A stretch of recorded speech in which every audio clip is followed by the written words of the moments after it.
La meilleure transaction des années 2000, pour moi, c'est celle d'Alex Kovalev. Bob Gainey est allé chercher Kovalev aux Rangers de New York en retour de Joseph Ballet et d'un choix de deuxième tour.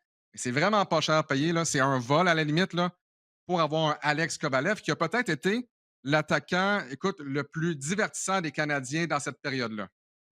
Mais quand tu fais une transaction avec une formation, tu essaies de trouver ce que toi, tu as besoin. Puis si l'autre équipe est contente aussi de ce qu'ils reçoivent de la transaction, je pense que c'est la meilleure chose qui peut arriver pour les deux équipes. Dans le cas de Kovalev, pourquoi on l'a aimé? S'il était spectaculaire. Est-ce qu'il jouait toujours de la même façon à chaque match? Non.